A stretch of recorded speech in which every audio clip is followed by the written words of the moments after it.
Today, I want to talk a little bit about the economy.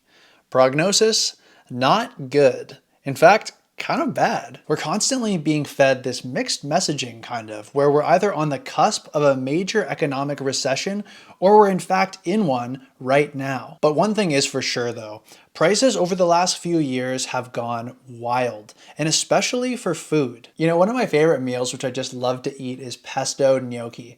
And it's something that is a pretty affordable meal. It's just a package of gnocchi with a little jar of pesto on top.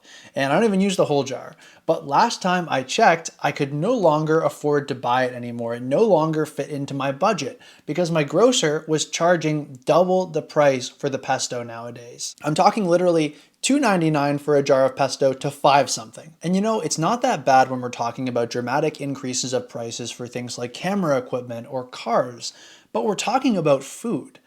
And we kind of need food. So if you don't know me, I'm Spencer, and I like to talk about simple living, frugality, and ways in which you can cut down on your technology usage, sometimes by using other technologies. So I'm a bit of a history buff. I mean, I love Wikipedia. You could call me a Wikipedia power user. I use Wikipedia hard. Whenever I see that donate button thing, they're like when they come up with a sad story asking for you to donate, I feel bad enough that I donate every year. Recently, I've been reading a lot about the Great Depression, and today I wanted to share with you guys a few lessons from the dirty 30s, which I think would come in handy here for us in the present day. Let's get into it. So quickly, let's do a little history recap. During the 1920s, there was a large period of prosperity in North America following the First World War. People were doing well, but they were spending even better. And this is where we first started to see consumer debt coming onto the scene in North America. People were financing things like radios or refrigerators, things that they didn't quite have the money for at the time. For a number of reasons, in 1929, the stock market crashed,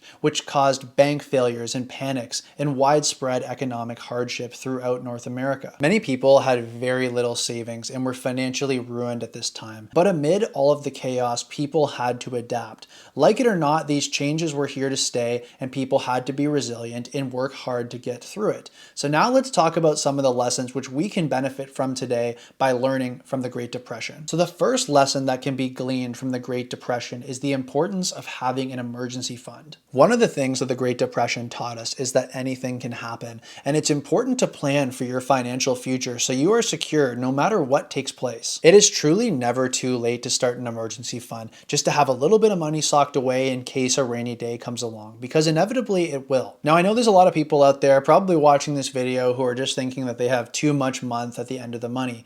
It would be nice to save something extra, but that's really just not on the cards for them right now. I was in a very similar situation a couple years back where I just really had nothing left that I could save.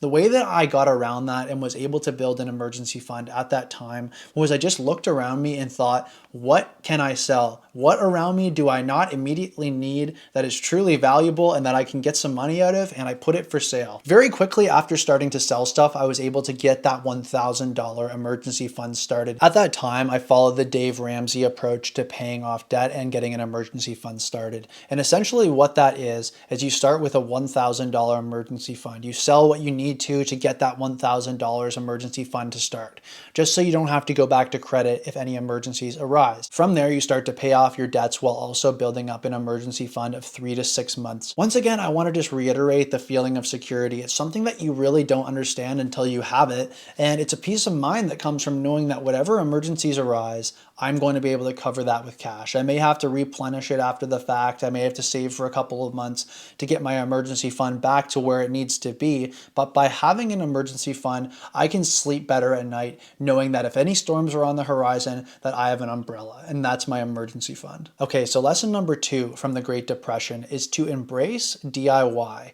Learn to do things yourself. We saw this come back in popularity during 2020 when a lot of people were stuck at home and they figured out how to do a lot more things on their own. People started to learn things like how to make sourdough bread or how to make a weird coffee concoction that you would normally have to go to somewhere like Starbucks to get your fix. People learned how to knit, and they even learned how to repair their electronics, maybe something that's been sitting in a drawer for a while. I think as we've gotten farther and farther away from 2020, people have started to leave that stuff in the past. They're no longer doing these activities themselves, and they're once again seeking them out from companies. But I think the DIY ethic is something that should not be forgotten. button and should certainly not be left behind. It's something that we all need to practice more often, and it's something that people had to resort to during the Great Depression. During the Great Depression, if people wanted something but they weren't able to afford it, the next best option was to figure out how to make it. People were making clothing, cleaning supplies, even making toys for their children. DIYing is a great opportunity for us to learn a new skill, practice some level of self-reliance, and also save some money in the process. So a recent example for me and something which I DIY'd was I decided to start making my own deodorant. It's baking soda, coconut oil, and an essential oil of your choice, and that is it. This is much cheaper and better for you than the store-bought stuff. So moving on to Great Depression lesson number 3, avoid debt like the plague. A huge part of the reason why poverty was so widespread during the Great Depression was that folks had taken on newly designed installment loans from different companies in order to purchase things that they didn't yet have the money for. Of course, when times got tough, people found themselves shackled with these loans, with these financial debts, and they didn't have any means to pay for them. Nowadays, this problem persists, and it is much more prevalent than it ever could have been in the 1930s. At that time, people were financing things like refrigerators, things that nowadays would probably be considered a need by most. The problem is, though, that financing nowadays is often done for things that are even wants, like high-end luxury cars that we don't need, or even video game systems. So avoid debt like the plague. Pay as you go and try your best to avoid any kind of debt in your life. Speaking as somebody who has spent a long time digging themselves out of a pile of it, I can tell you that that is a place where you do not want to spend much time. So avoid debt. Pay as you go. I'll tell you that in my opinion, I think that the only semi-acceptable debt to take on is something like a mortgage. But I do want you to chew on this for a second. The word mortgage actually comes from the words death pledge. Just think about that. And 100% do not finance a car. Financing a car, especially a car that you do not have the income to pay for, can ruin your life. So only buy something if you have the cash in hand to pay for it. Otherwise, you should be waiting or skipping it altogether. Hand in hand with avoiding debt is lesson number 4, which is to live within your means. Basically, try to simplify your life in such a way that at least there's a little bit of money left over at the end of the month that you can put away. Once again, I know there's a lot of people who feel like they just have nothing left to give at the end of each month. But if you're anything like me, I think that everyone can benefit from a little bit of reflection on this subject. Just see exactly where your money is going to. Make sure that it's going to things that are essential to you, that are truly valuable to you. And if you can, then cut the rest. So with all that said, what you want to do is start a budget if you haven't. Figure out where it is, where your money is going, and then find ways to cut down on those expenses wherever possible. So moving on to lesson number 5 from the Great Depression, it is cook your own meals. Now during the Great Depression, a nice meal out at a restaurant probably wasn't even a consideration for most folks. People were going hungry all across the country, and when food did come their way, it would often be in the form of a home-cooked meal made from scratch. During the Great Depression, people got very innovative, trying to find ways to make foods palatable while also being extremely cheap and working with the ingredients that they had. This is where we started to see recipes coming about like vinegar pie, dandelion salads, and thin meager soups that were trying to stretch the ingredients that were available to them. I've talked about this before, but at my job, things get very slow in the winter time. I'm a contract worker, I work freelance, and the work often dries up to almost nothing. So I have to find ways to make my expenses as low as possible during that period. And oftentimes that comes to cutting the costs of each of my meals. I try to focus on using simple staple ingredients and keeping meals healthy while also cost effective, trying to spend no more than $1 to $2 per meal. When you're trying to do that, eating from scratch is really the only option. Processed food is oftentimes too expensive and really too processed. So pardon the pun, but it's off the menu. So I made a video a couple months ago talking about one of my frugal breakfasts that I make, a bowl of oatmeal packed with apples.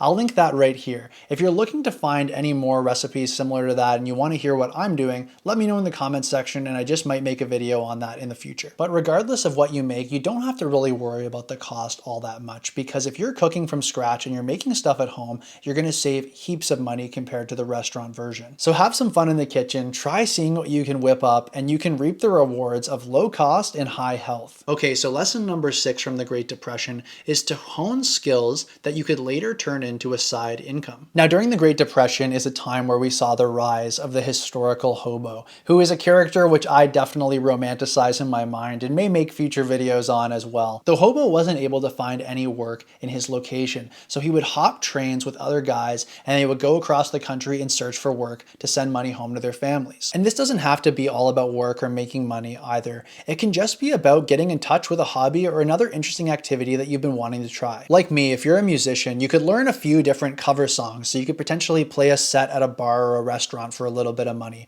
Regardless of what your hobby is, even if it doesn't bring in a lot of money, you got to remember that every little bit helps. So just see what you can learn and see if there's any way that you could monetize that if you ever needed to. Regardless, if you don't end up needing to monetize it, you've built up an interesting, fun hobby that can keep you occupied and is likely free to do, so that's a win-win. Okay, so lesson number 7 from the Great Depression, and the last lesson for today, is to build a community. Now, this is beneficial for a whole whack of reasons, but it'll certainly help you in hard times. During the Great Depression, as it wore on, people rallied together to help folks in their community who were in need. This could come in the form of giving spare clothes or spare food to people who need it. Regardless, it not only feels good to help people, but it also puts you in a better position should you need some help down the line. With a strong support network of friends and family who know that you have their back whenever they've needed it, you can count on the fact that they're going to be there for you if you ever need it too. That's about it for today, guys. Just a few of the key takeaways that I think are great lessons that we can learn from the Great Depression. Do you have any tips or tricks that I may have missed which you would find beneficial to help during times of hardship or adversity? What do you think we have in store for us in the future coming down the line? Let me know in the comments section. I'd be happy to hear from you. Thanks very much, guys, and I'll see you in the next video.